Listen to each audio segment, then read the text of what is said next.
welcome to the latest edition, version, whatever you want to call it, of Zombie Apocalypse Diaries. As you can see, I'm in a different car.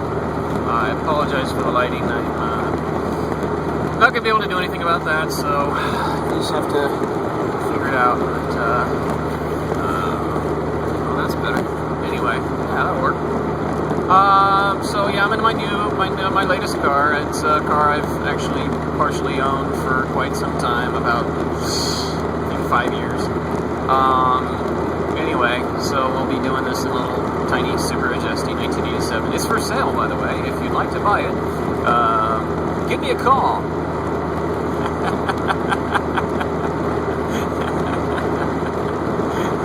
Sorry, it's an inside joke because you don't have my phone number. But anyway. Okay, so on the serious side of things, I've been doing a lot of thinking here about how to make this a much more proactive series, how to get you more involved, how to get it more entertaining, and more effective is mostly what I'm looking for, more effective in solving humanity's problems. And what I want to talk about today, this episode, this entry, that's right, because it is a diary, this entry is about getting along with each other in this country, specifically here in America, and any other industrialized nation where you have rulers instead of leaders. You have rulers, people who believe themselves in it and place themselves in positions over other people, even though they're actually subservient. I'm sorry, but if you're a politician, civil servant, bureaucrat, social worker, anything like that, law enforcement, fire department, you are first a citizen, then a servant to the citizens of the nation. That's why we give you such great salaries and benefits, because you're supposed to be working your asses off for us. And we show our appreciation by giving you great salaries, and you take our appreciation and you abuse it. This is specifically CalPERS, California something, and it's the California pension system for the state and local government employees. But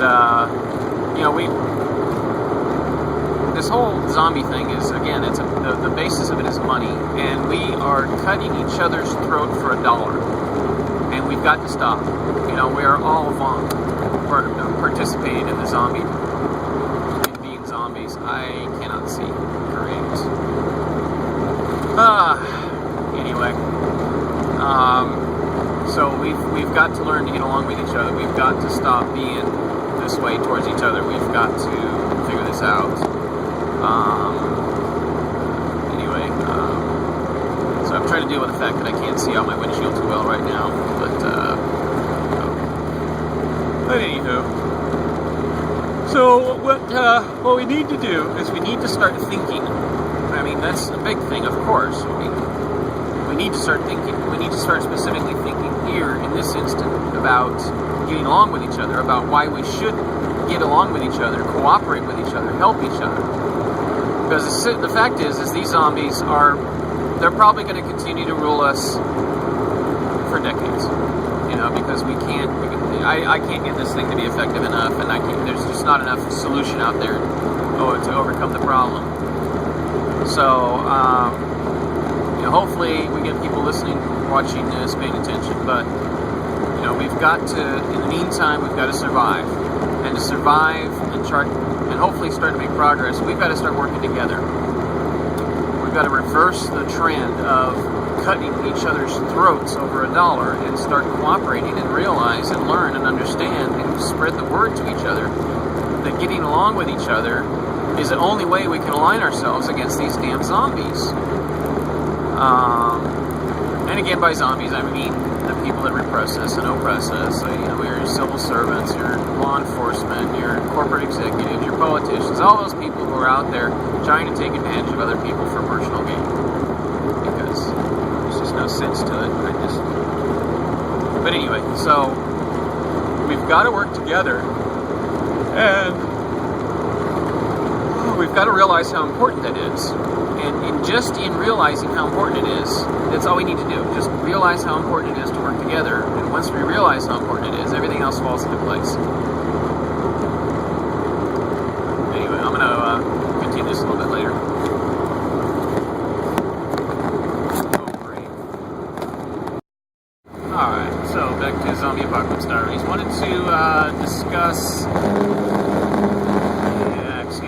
wanted to discuss the specific function of a specific class of people in this country, so a specific class of zombies. The ones that we run into the most, the ones that are the most drastically adversely affecting society, and that's law enforcement. So, give you a specific example. I was thinking about, my existence is basically outside of this system, and because I no longer really function within America's paradigm. I'm not greedy. I don't do the whole money thing. I don't think of myself as a part of American society. I think of myself as an outsider trying to survive in the land, or on the inside of the country, but outside of its society. It's outside of its societal norms and paradigms. Go look it up. I was thinking about functioning within this system, and how property ownership is an artificial concept, and we've taken property from, we've absconded with property and are calling it our own, or withholding its availability to other people, and that's not right. I mean, we can't hold something for ourselves. There's no possible way that land ownership is justified. There's no possible way. So I was thinking, since, naturally speaking, this is our Earth, and if I need to, for example, have a bodily function like go to the bathroom, then I should be able to do so. So I'm sitting here driving along, and I'm wanting to do a rest stop, and I want to use the restroom, and have my dog use the restroom as well. And, there's an inconsistency right there. My dog can go to the bathroom outside, but if getting back to specifically what I was talking about, if I pull off the road and, I have to be concerned about, will law enforcement see me and find me and cite me for using the bathroom? Now you're looking at me, you're looking at this video, you're looking at this screen, you're thinking, well, duh, yeah, if you go out in the fucking bathroom in public, of course the cops are going to come and do something. That's just not right. How is it not right? How is it not right? My dog goes to the bathroom in public. I can't. What's the difference? What is the difference? Oh, it's because we have this society, and we have decided that we go to the bathroom in white porcelain bowls in a small little closet, and that's the convention. If you don't follow that convention, we're going to punish you. Do you understand what you're thinking? Do you understand what you're saying? What you're saying here? So law enforcement's function then is not to keep society sane. It's not to keep society functioning. It is to maintain the status quo. I've jokingly called law enforcement status quo enforcement officers previously. Well, there's a hell of a lot of truth to it now, isn't there?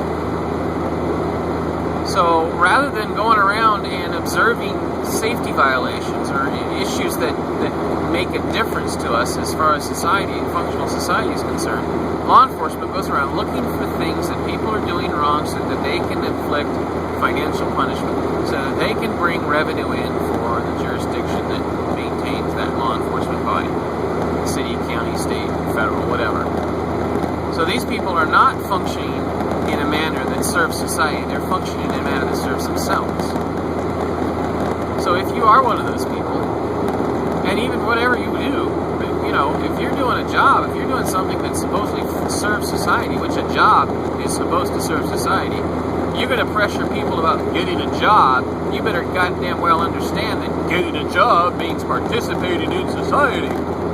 So if you're getting a job and you're participating in society, you better damn well make sure, motherfucking hypocrite, excuse my language, that your function, your job, is actually benefiting society. Chances are it isn't. So don't bitch at me to get a job when the job that you're doing is making America worse. Okay, off that high horse right now. Sorry, I need to put those rights in here every once in a while because it's frustrating dealing with you. Zombies. So yeah, the function of law enforcement is distorted, it's twisted, it's how do we fix it? Pressure by taking charge. It's something I'm doing myself. I'm working on that. It's something I know a personal diary entry about.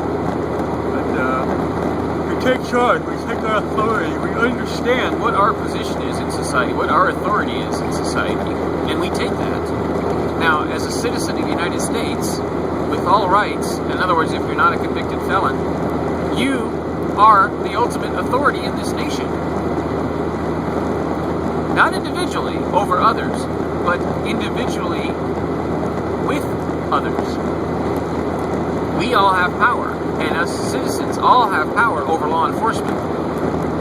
So, absent the fact that we don't get along well enough to stand together and say, law enforcement, get off your fucking asses and start working for us, what we must do individually is just assume that we stand together. It doesn't matter that we don't have 50,000 million, whatever people backing us up.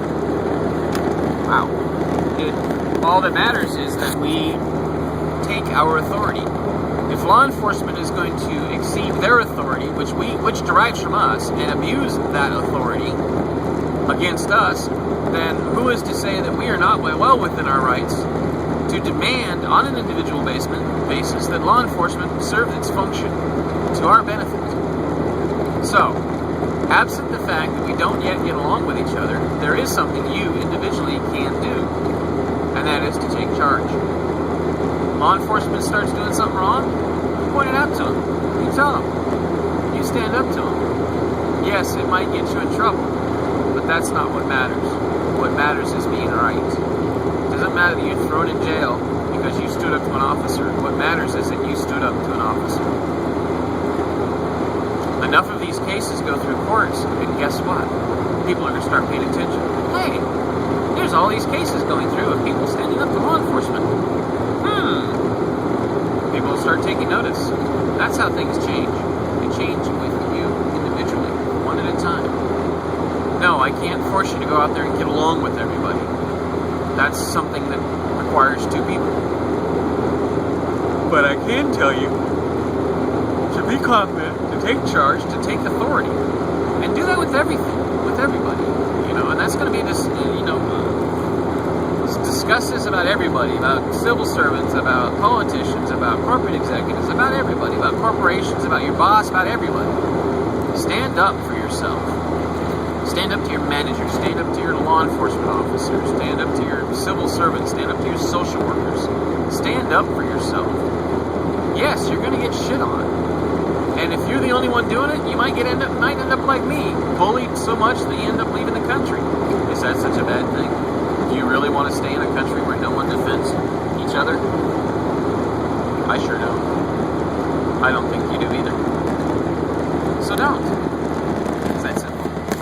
Sorry, we have to work on that. There we go.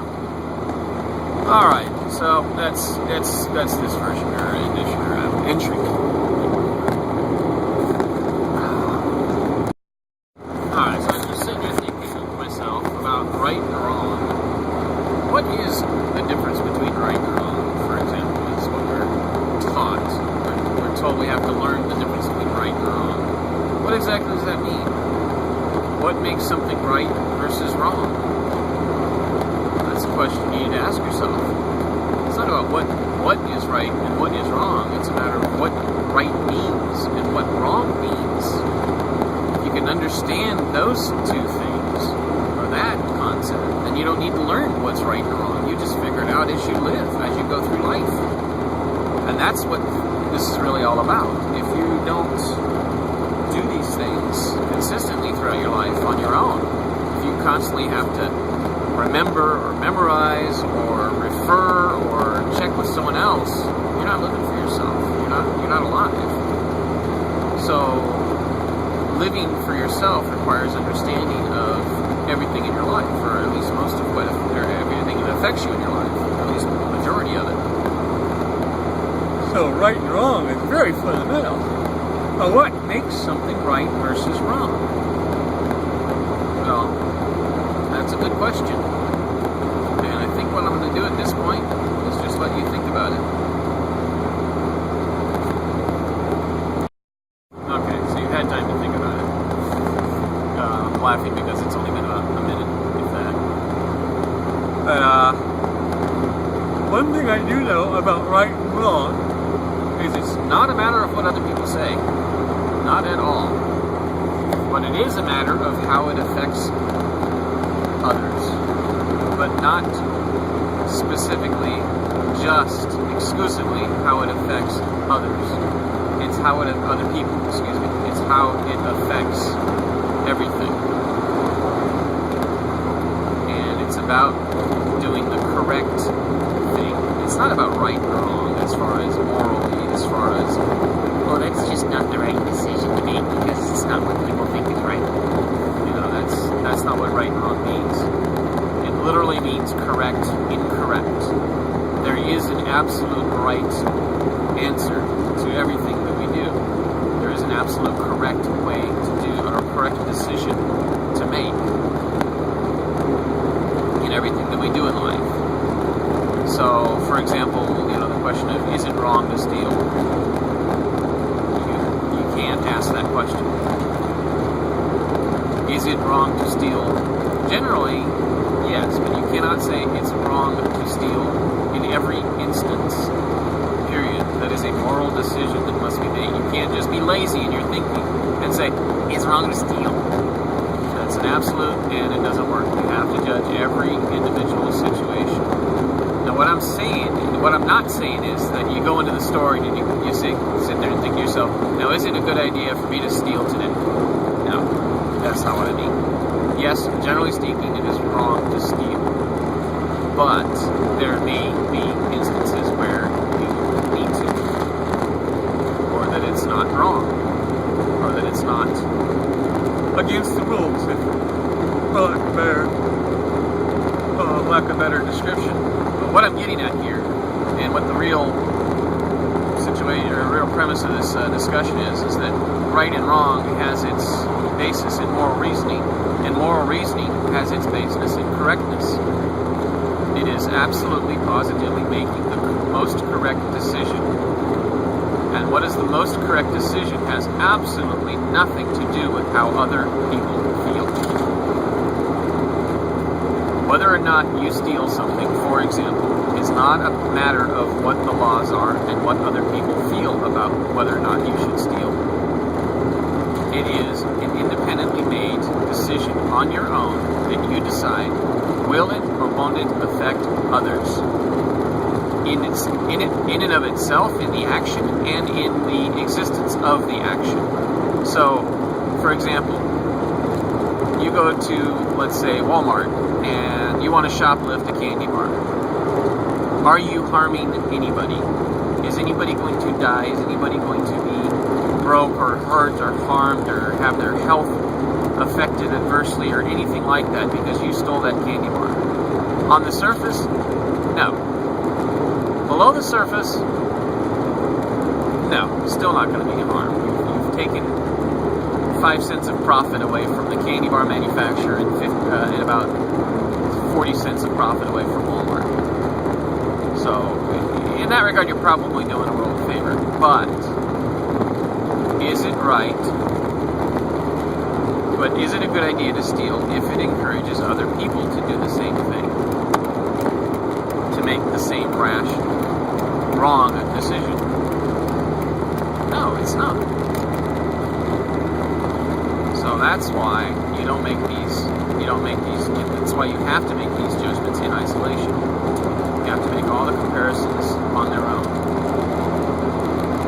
So that's what moral reasoning is. Moral reasoning is the absence of judgment by others, the absence of influence by others.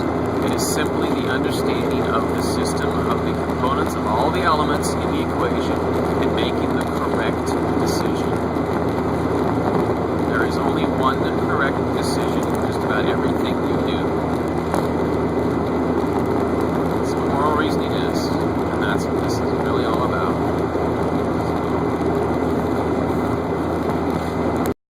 So, another reason why money is a bad thing. Okay, so law enforcement and just basically obedience to the laws of the system.